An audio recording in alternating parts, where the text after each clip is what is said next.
तो नमस्कार, आपका स्वागत है आज के एपिसोड में।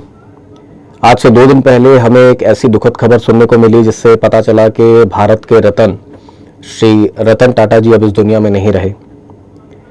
रतन टाटा जी कुछ ऐसे उद्योगपतियों में से एक हैं जिनको शायद ही कोई इस दुनिया में हेट करता हो। उन्होंने अपनी जिंदगी में इतने सारे काम किए हैं, भारत को इस मुकाम तक पहुंचाने के लिए इतने ज्यादा बड़े बड़े काम किए हैं कि उनसे कोई हेट तो शायद कर ही नहीं सकता। जाने अनजाने में आप सभी लोग टाटा की किसी न किसी प्रोडक्ट को किसी न किसी तरीके से यूज करते ही हैं। अगर कोई नमक खाता है तो उसमें टाटा नमक हो सकता है। अगर कोई कपड़े पहन रहा है तो कपड़ों के बहुत सारे ब्रांड है टाटा के, जैसे कि वेस्ट साइड। अगर आप गाड़ी चलाते हैं तो टाटा की गाड़ियां आप चला सकते हैं। अगर आप किसी होटल में रुक रहे हैं तो आप ताज होटल टाटा का है। अगर आप फ्लाइट से कहीं जा रहे हैं तो विस्तारा, एयर इंडिया टाटा के द्वारा मैनेज की जाती हैं। तो अगर मान लीजिए डायरेक्टली आप इनसे नहीं भी जुड़े हैं तो टाटा स्टील, टाटा कम्युनिकेशन, ऐसी बहुत सारी कंपनीज हैं जो कहीं ना कहीं किसी न किसी तरीके से हर भारतीय के जीवन को कहीं ना कहीं टच करती ही हैं। आज की डेट में टाटा ग्रुप में 100 से ज्यादा कंपनियां हैं, फिर भी रतन टाटा जी दुनिया के छोड़ दो भारत के भी सबसे अमीर लोगों में क्यों नहीं गिने जाते, इसके पीछे एक बहुत बड़ा रीजन है। इतने बड़े टाटा ग्रुप को बनने में कोई 1-2 साल 10 साल का समय नहीं लगा, 50 साल का समय नहीं लगा, इवन 100 साल का भी नहीं, पूरे 200 साल लंबा इतिहास है टाटा ग्रुप का।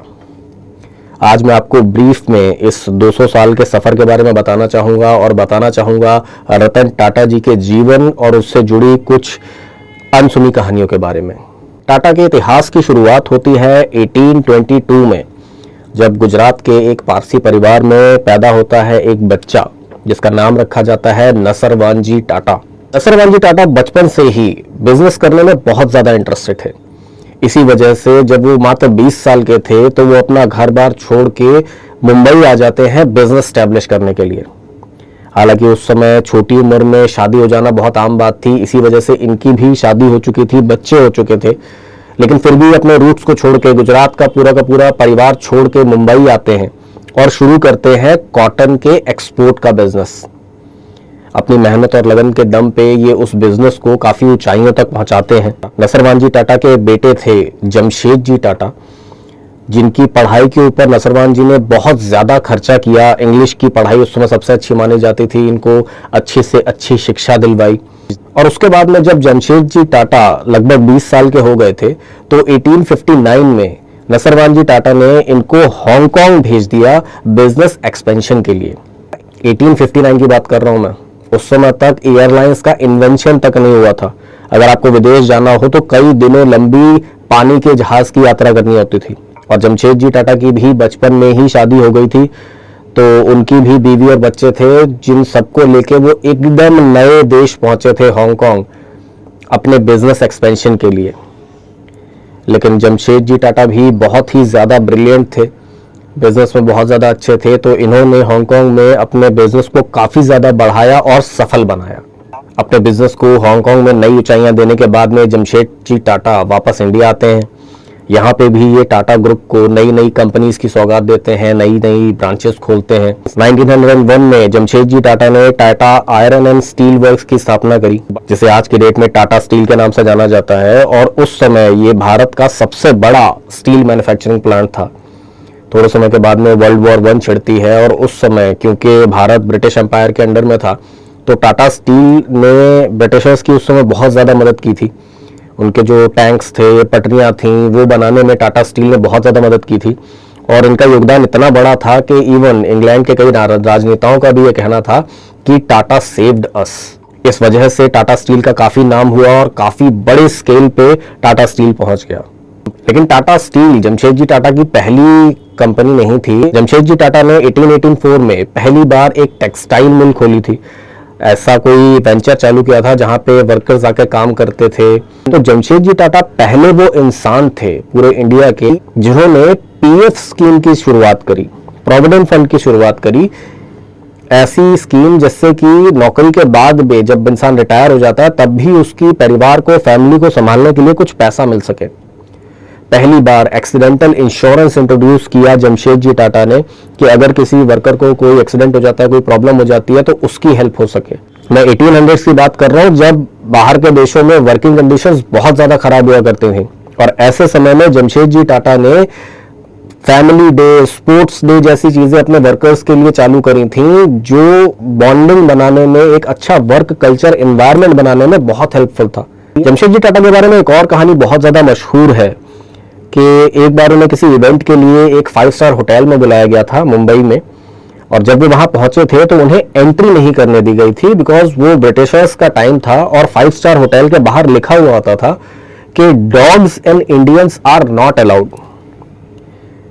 और इस चीज ने जमशेदजी टाटा को इतना ज्यादा हर्ट किया कि उन्होंने भारत का पहला 5 स्टार होटल खोला, एक इंडियन के द्वारा ओन्ड 5 स्टार होटल खोला, जो आज की डेट में भी भारत की शान है, जिसका नाम है the Taj palace hotel Mumbai. और ये इंडिया का पहला ऐसा 5 स्टार होटल था जिसमें इलेक्ट्रिसिटी थी। 1800 की बात कर रहे हैं ना, तो पहला ऐसा होटल था जिसमें इलेक्ट्रिसिटी थी और यहां पे किसी के भी आने जाने पे कोई रोक नहीं थी। 1904 में जमशेदजी टाटा की डेथ हो जाती है और अब कंपनी आ जाती है उनके बेटे दोराबजी टाटा के हाथ में। दोराबजी टाटा 1938 तक टाटा ग्रुप के चेयरमैन के पद पे रहे और एक कंपनी से वो 14 कंपनी तक लेके आ गए थे टाटा ग्रुप को। Tata textile, Tata chemicals, Tata steel, ऐसी 14 कंपनियां हो चुकी थी उस समय तक। 1938 में टाटा ग्रुप की कमान संभालते हैं जहांगीर रतन टाटा, जिन्हें आप JRD टाटा के नाम से भी जानते हैं। JRD टाटा फ्रांस में पले बड़े थे और एक बहुत ही अच्छे ट्रेंड पायलट थे, और इन्होंने ही टाटा एयरलाइंस की भी स्थापना करी थी। बाद में जब नेशनलाइजेशन हो रहा था तब उसको इंडियन गवर्नमेंट ने एक्वायर कर लिया था और उसका नाम रखा गया था एयर इंडिया। तो एयर इंडिया जो है वो एक्चुअली में टाटा ने ही बनाई थी, वो टाटा एयरलाइंस हुआ करती थी। हालांकि टाटा एयरलाइंस को एक्वायर करने के बाद में, एयर इंडिया बनाने के बाद में भी जो उस समय के प्रधानमंत्री थे जवाहरलाल नेहरू जी, उन्होंने JRD टाटा जी को इन्वाइट किया था कि वो ही एयर इंडिया का मैनेजमेंट संभाले, और उन्होंने ऐसा किया भी क्योंकि वो तो उनकी खुद की ही कंपनी थी, एक बच्चे की तरह थी, उनको काफ़ी प्यार था एयरलाइंस से फ्लाइट करने से।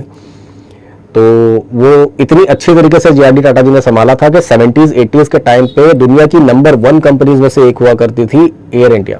टाटा ग्रुप ने टाटा मोटर्स की भी शुरुआत करी, लेकिन यहाँ पे बहुत अच्छा इंटरेस्टिंग फैक्ट आता है कि आप टाटा मोटर्स को गाड़ियों के लिए जानते हैं, लेकिन टाटा मोटर्स ने जो सबसे पहली व्हीकल बनाई थी वो एक रेल इंजन था, एक लोकोमोटिव इंजन था। टाटा मोटर्स का पहला प्रोडक्ट कार नहीं थी। ये टाटा ग्रुप ने 1945 के अराउंड में बनाया था। और उसके बाद जब IT सेक्टर में एक तरीके से जरूरत पड़ी, बूम आया, थोड़ा एक्सपेंशन होने लगा, तो IT सेक्टर की सबसे बड़ी कंपनी टाटा ग्रुप ने बनाई जिसका नाम है TCS, टाटा कंसल्टेंसी सर्विसेज। 1968 में TCS की स्थापना की गई थी और ये इलेक्ट्रॉनिक डेटा प्रोसेसिंग का काम करते थे। और TCS आज की डेट में भी इतनी बड़ी कंपनी है कि अगर इंडियन आर्मी और इंडियन रेलवे को छोड़ दें तो भारत में सबसे ज्यादा एम्प्लॉयज जो है वो TCS के पास में ही हैं। JRD टाटा जी ने लगभग 52 ईयर्स तक टाटा ग्रुप के चेयरमैन के तौर पे काम किया था। जब JRD टाटा जी ने टाटा ग्रुप की कमान संभाली थी तब टाटा ग्रुप में 14 कंपनीज हुआ करती थी, और जब वो रिटायर हुए थे तो टोटल 95 कंपनीज थी टाटा ग्रुप के अंडर। लेकिन उनके रिटायर होने से पहले ही 1960 के अराउंड में रतन टाटा जी टाटा ग्रुप का हिस्सा बन चुके थे। और इससे पहले की मैं बात करूं रतन टाटा जी के अचीवमेंट्स की या लाइफ की, इनकी शुरुआती लाइफ के बारे में थोड़ा जान लेते हैं। रतन टाटा जी का जन्म हुआ था 28 दिसंबर 1937 के दिन मुंबई में।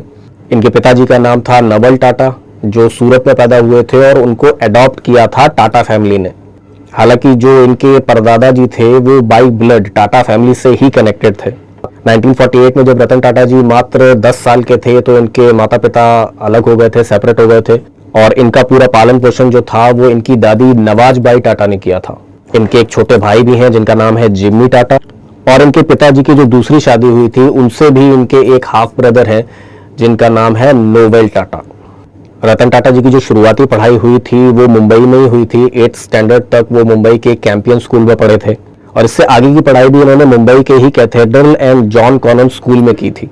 इसके बाद ये बिशप कॉटन स्कूल गए शिमला के, और इसके बाद ये पढ़ाई के लिए रिवरडेल काउंटी स्कूल न्यूयॉर्क चले गए, जहां से 1955 में इन्होंने अपनी हाई स्कूल की ग्रेजुएशन पूरी करी और उसके बाद में 1962 में ये न्यूयॉर्क की ही कॉर्नेल यूनिवर्सिटी से आर्किटेक्चर में अपनी बैचलर की डिग्री प्राप्त करते हैं। अपनी ग्रेजुएशन के दौरान ही रतन टाटा जी ने न्यूयॉर्क में एक आर्किटेक्चर फर्म ज्वाइन करी थी और वो चाहते थे कि वहीं पे रहें, अपना जीवन वहीं पे गुजारें, लेकिन फिर इनकी ग्रैंड मदर इन्हें वापस इंडिया बुला लेते हैं और ये इंडिया वापस आ जाते हैं। इंडिया वापस आने के बाद में रतन टाटा जी को IBM की तरफ से ऑफर दिया जाता है जॉब का, लेकिन JRD टाटा उन्हें ये कहते हैं कि वो अपना रिज्यूम टाटा ग्रुप में सबमिट करें ताकि वो टाटा ग्रुप में काम कर सकें। और 1962 में रतन टाटा जी टाटा ग्रुप में एज ए मैनेजमेंट ट्रेनी के तौर पे काम शुरू करते हैं। इसके बाद कई साल तक रतन टाटा जी टाटा ग्रुप में काम करते रहते हैं as a trainee, different departments में काम करते हैं। इसी दौरान रतन टाटा जी को एक प्रोजेक्ट दिया जाता है नैल्को को संभालने का, जो उस समय नुकसान में चल रही थी। नैल्को थी नेशनल रेडियो एंड इलेक्ट्रॉनिक्स, एक टाटा ग्रुप की ही सब्सिडरी जो किसी समय मार्केट का 20% शेयर होल्ड करती थी और उस समय 2% पे आ चुकी थी। ये एक रेडियो मैन्युफैक्चरिंग कंपनी थी बेसिकली, जिसको रतन टाटा जी ने रिवाइव करा और दोबारा से 20% के मार्केट शेयर तक लेके आए।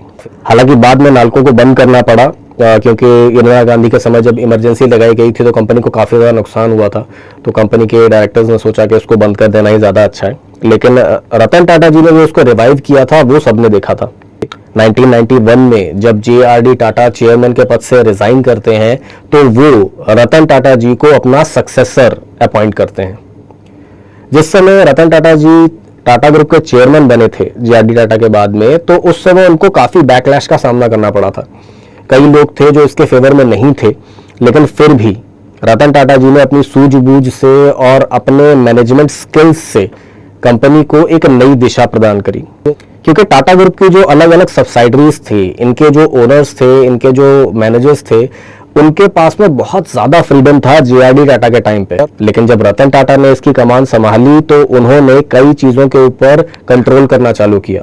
उन्होंने टाटा ग्रुप को कंसोलिडेट करने के लिए बहुत सारी ऐसी पॉलिसी बनाई जिससे कि टाटा एज ए ग्रुप काम कर सके, अलग अलग सब्सिडरीज जो है वो एज ए अलग अलग कंपनी काम ना करें। उन्होंने कई सारे नियम बनाए, जैसे कि एक रिटायरमेंट एज उन्होंने फिक्स करी। उन्होंने ये रूल बनाया कि जो सब्सिडरीज हैं टाटा ग्रुप की, उन सबको टाटा ग्रुप को आगे बढ़ाने के लिए कंट्रीब्यूट करना ही होगा।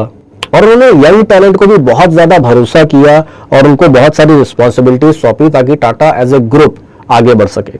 और ये रतन टाटा जी के लीडरशिप का ही कमाल था कि जो सब्सिडरीज टाटा ग्रुप के साथ में ओवरलैप किया करती थी वो एक तरीके से स्ट्रीमलाइन हो गई और अब पूरा का पूरा टाटा ग्रुप और उसकी सब्सिडरीज मिलके टाटा एज ए ग्रुप को आगे बढ़ाने के लिए काम कर रहे थे। जिस समय मनमोहन सिंह भारत के फाइनेंस मिनिस्टर थे तो उन्होंने ये घोषणा की थी कि भारत में अब विदेशी इन्वेस्टमेंट किया जा सकता है, विदेशी कंपनियां भारत में कंपनियों में इन्वेस्ट कर सकती हैं। और इस घोषणा के बाद में रतन टाटा जी ने अपनी टाटा की सब्सिडरीज में ज्यादा से ज्यादा स्टेक लेना चालू कर दिया ताकि कोई भी बाहर की कंपनी टाटा ग्रुप की किसी कंपनी के ऊपर अधिकार ना जमा सके। और अपनी सब्सिडीज को तो छोड़ो, जो बाहर की कंपनीज थी टाटा ग्रुप ने उनको भी एक्वायर करना चालू कर दिया था। ब्रिटेन की एक बहुत मशहूर टी मैन्युफैक्चरिंग कंपनी थी टेटली टी, जिसको 12 मिलियन के अराउंड में टाटा ग्रुप ने एक्वायर किया। यूरोप का एक बहुत बड़ा स्टील जायंट कंपनी थी कोरस, इसको भी टाटा ग्रुप ने एक्वायर किया लगभग $12 मिलियन में। और गाड़ियों की एक बहुत ही मशहूर कंपनी जैगुआर और लैंड रोवर को भी टाटा ग्रुप ने एक्वायर किया लगभग $2 बिलियन के प्राइस के ऊपर। 28 दिसंबर 12 को 75 इयर्स की एज में रतन टाटा जी ने टाटा ग्रुप के चेयरमैन पद से इस्तीफा दे दिया था, स्टेप डाउन हो गए थे वो। लेकिन उनका कोई ऑफिशियल सक्सेसर नहीं था क्योंकि उन्होंने कभी शादी नहीं की थी। तो उस समय टाटा ग्रुप का चेयरमैन किसको बनाया जाए इस बारे में भी काफी खींचतान हुई थी। जो उनके बाद चेयरमैन बनाए गए थे वो थे साइरस मिस्त्री, लेकिन उस बारे में भी काफी सारी प्रॉब्लम्स हुई थी। तो बाद में उन्हें हटा के नटराजन चंद्रशेखरन जी को टाटा ग्रुप का चेयरमैन बना दिया गया था। फिर बाद में कुछ लीगल बैटल हुई, कुछ प्लस माइनस हुआ। आज की डेट में नटराजन चंद्रशेखरन जी ही टाटा ग्रुप के चेयरमैन के पद पे काम कर रहे हैं। रतन टाटा जी ने अपनी जिंदगी में दूसरों की भलाई के लिए इतने ज्यादा काम किए थे कि उनको सिर्फ भारत देश में ही नहीं विदेश में भी बहुत सारे अवार्ड मिल चुके हैं। तो साल 2000 में उनको पद्म भूषण का अवार्ड दिया गया था। और 2008 में पद्म विभूषण का। 2006 में महाराष्ट्र सरकार ने उनको महाराष्ट्र भूषण का अवार्ड दिया था और 2021 में असम सरकार के द्वारा असम वैभव का पुरस्कार भी रतन टाटा जी को दिया गया था। और ये सिर्फ इंडियन अवार्ड्स हैं जो गवर्नमेंट ने उनको दिए थे, बाकी इंस्टीट्यूट्स या कंपनीज की तो मैं बात ही नहीं कर रहा। इनके बारे में बहुत सारी ऐसी कहानियां मशहूर हैं जो बताती हैं कि रतन टाटा जी कितने महान व्यक्ति थे। जब 2008 में इन्होंने अपनी नैनो कार लॉन्च की थी, लखटकिया कार के नाम से उसको जाना जाता है, पूरी दुनिया की सबसे सस्ती कार, मात्र 1 लाख रुपए में वो कार मिलती थी। उसको जब रतन टाटा जी ने लॉन्च किया था तो उन्होंने उसके पीछे की कहानी बताई थी कि 5 साल पहले 2003 में जब वो किसी मीटिंग के लिए जा रहे थे, तब उन्होंने एक फैमिली को स्कूटर के ऊपर देखा था। वो पानी पे भीगती हुई जा रही थी, पति पत्नी बच्चा पानी में भीगते हुए स्कूटर के ऊपर जा रहे थे। तब उन्हें ये ख्याल आया था कि वो कॉमन मैन के लिए कुछ करें, कुछ ऐसा गाड़ी बनाए जो कॉमन मैन यूज कर सके। तब उन्होंने मात्र 1 लाख रुपए में कार बना डाली थी। उनके बारे में एक और कहानी मशहूर है कि एक बार उन्हें ब्रिटेन में अवार्ड देने के लिए बुलाया जा रहा था और वो वहां गए नहीं थे। खुद रतन टाटा जी ने इस बारे में कभी कुछ नहीं बताया, लेकिन किंग चार्ल्स ने खुद इस बारे में यह बताया था कि रतन टाटा जी ने पर्सनली फोन करके इस बारे में माफी मांगी थी कि वो नहीं आ पाएंगे उस अवार्ड फंक्शन में। और उसका रीजन ये था कि उनका जो पेट डॉग था वो बीमार था। मतलब किसी देश का किंग प्रिंस उनको अवार्ड देने के लिए बुला रहा है और वो वहां नहीं जा रहे सिर्फ इस वजह से क्योंकि उनका डॉग बीमार है। डॉग लवर के तौर पे तो उनकी बहुत सारी कहानियां मशहूर हैं। ये भी एक बार कोई ब्लॉगर थे, उन्होंने एक फोटो डाली थी सोशल मीडिया पे कि जो मुंबई का ताजमहल होटल है, the most prestigious hotel, luxurious hotel है, उसके अंदर एक कुत्ता सो रहा है। जब उन्होंने ये फोटो डाली तो उस बारे में वो क्यूरियोसिटी में मैनेजमेंट के पास गए। उन्होंने पूछा कि भाई ये कुत्ता यहाँ पे क्यों है, तो उन्होंने बताया कि रतन टाटा जी ने ये स्ट्रिक्टली ऑर्डर दे रखा है कि किसी भी स्ट्रे एनिमल को, डॉग को परेशान नहीं किया जाएगा। अगर कोई होटल के अंदर आ रहा है, बैठ रहा है, तो उसको बैठने दिया जाएगा, आराम करने दिया जाएगा। ऐसे बहुत सारे काम हैं जो रतन टाटा जी ने अपनी लाइफ में किए, जिनकी वजह से उन्हें आज की डेट में सब लोग जानते हैं, मानते हैं। 7 अक्टूबर 2024 को उन्हें ब्रीच कैंडी हॉस्पिटल में एडमिट कराया गया तबीयत खराब होने की वजह से, और 9 अक्टूबर 2024 को वो इस दुनिया को छोड़ के चले गए। अब आपके दिमाग में ये ख्याल आ सकता है कि इंडिया के सबसे अमीर कंपनियां हैं वो तो अंबानी की हैं, अडानी की हैं, फिर टाटा कितना ही बड़ा होगा। इनको तो हमने कभी सबसे अमीर आदमियों में, सबसे अमीर लोगों में देखा ही नहीं, तो इतनी बड़ी क्या बात है। तो अगर मैं आपको ये बताना चाहूँ कि टाटा कितनी बड़ी कंपनी है, तो टाटा की 100 से ज़्यादा कंपनी है जो टाटा ग्रुप में आती हैं। इनमें से 29 के अराउंड कंपनीज हैं जो स्टॉक मार्केट में लिस्टेड हैं। टाटा का जो मार्केट कैप है वो 300 बिलियन से ज़्यादा का है। मतलब टोटल जो बीएससी है उसका 9% सिर्फ टाटा ग्रुप का है और उसकी 29 कंपनीज का जो लिस्टेड है स्टॉक मार्केट में। मतलब बीएससी में 5000 से ज़्यादा कंपनियां लिस्टेड हैं, लेकिन टाटा की मात्र 29 कंपनीज जो हैं वो 9% का शेयर रखती हैं। अगर आप ये समझना चाहें कि टाटा कितना बड़ा है, तो ये भारत का 3रे नंबर का एम्प्लॉयर है। सबसे ज़्यादा एम्प्लॉयज़ जो भारत में है वो पहले नंबर पे है इंडियन आर्मी के, सेकंड नंबर पे आती है इंडियन रेलवे और थर्ड नंबर पे आता है टाटा ग्रुप। इतने ज़्यादा एम्प्लॉयज़ हैं टाटा के। मतलब अंबानी की पूरी कंपनी, अडानी की पूरी कंपनी, बिरला की पूरी कंपनी, एसबीआई, एचडीएफसी, सबको मिला के जितने एम्प्लॉय होते हैं ना, उससे ज़्यादा एम्प्लॉय सिर्फ टाटा ग्रुप के पास में है। 2 साल पहले तक टाटा ग्रुप का जो सालाना टर्नओवर था वो 10 लाख करोड़ से ज़्यादा का था। और ऐसा नहीं कि ये पूरा का पूरा इंडिया से निकाला था। इस टर्नओवर का 67% जो था वो इंडिया से बाहर से आया था। जी हाँ, अगर पूरी दुनिया की बात की जाएगी तो 150 से ज़्यादा कंट्रीज़ हैं जहाँ पे टाटा के प्रोडक्ट्स यूज़ होते हैं और 100 से ज़्यादा कंट्रीज़ हैं जहाँ पे टाटा के खुद के ऑफिस हैं। और अगर आप जानना चाहें कितनी बड़ी है कंपनी, तो जो पूरे भारत का टैक्स कलेक्शन होता है उसका 2% से ज़्यादा अकेले टाटा ग्रुप पे करता है। 2 साल पहले जो टाटा ने टोटल टैक्स दिया था वो 47,000 करोड़ से ज़्यादा का था। मतलब गोवा, हिमाचल, असम की गवर्नमेंट का पूरे साल का अगर टैक्स कलेक्शन आप जोड़ दोगे ना, उससे ज्यादा टैक्स अकेले टाटा ग्रुप ने पे किया था। अब किसी के भी दिमाग में सवाल बहुत इजीली आ सकता है कि यार अगर इतनी ही बड़ी कंपनी है, इतना ही रेवेन्यू है, इतना टर्नओवर है, तो फिर अंबानी दुनिया के सबसे अमीर हो गए, अडानी दुनिया के सबसे अमीर हो गए, टाटा में से कोई सबसे अमीर के नाम पे क्यों नहीं आता? अब आती है मेन बात, जिस वजह से टाटा से सब प्यार करते हैं। टाटा ग्रुप जो है, इसकी जो सारी चीजें हैं जो संभालते हैं, वो संभालते हैं कंपनी है टाटा सन्स। और टाटा सन्स का जो स्टेक है, शेयर होल्डिंग की अगर बात की जाए, मालिकाना हक की अगर बात की जाए, तो टाटा सन्स की 28% शेयर होल्डिंग आती है सर दोराबजी टाटा ट्रस्ट के नाम पे। 23% ओनरशिप आती है सर रतन टाटा ट्रस्ट के नाम पे, और 4% आती है JRD टाटा ट्रस्ट के नाम पे। मतलब 50% के अराउंड में जो इस कंपनी की ओनरशिप है, इसका पूरा रेवेन्यू है, वो ट्रस्ट पे जाता है। ट्रस्ट में जाने का मतलब हुआ कि वो सारा का सारा पैसा समाज सुधार के कामों में, भलाई के कामों में, फिलैंथ्रोपी के कामों में जाता है। किसी एक बंदे की मिल्कियत नहीं बढ़ाता, किसी एक बंदे को अमीर नहीं बनाता, समाज के काम आता है, लोगों के काम आता है ट्रस्ट के थ्रू।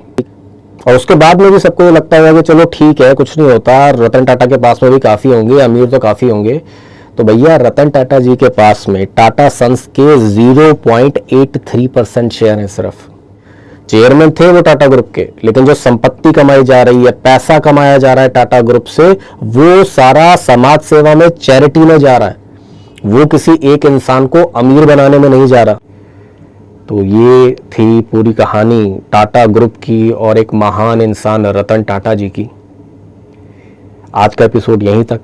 अब आपसे मिलूंगा अगले एपिसोड में, तब तक के लिए नमस्कार।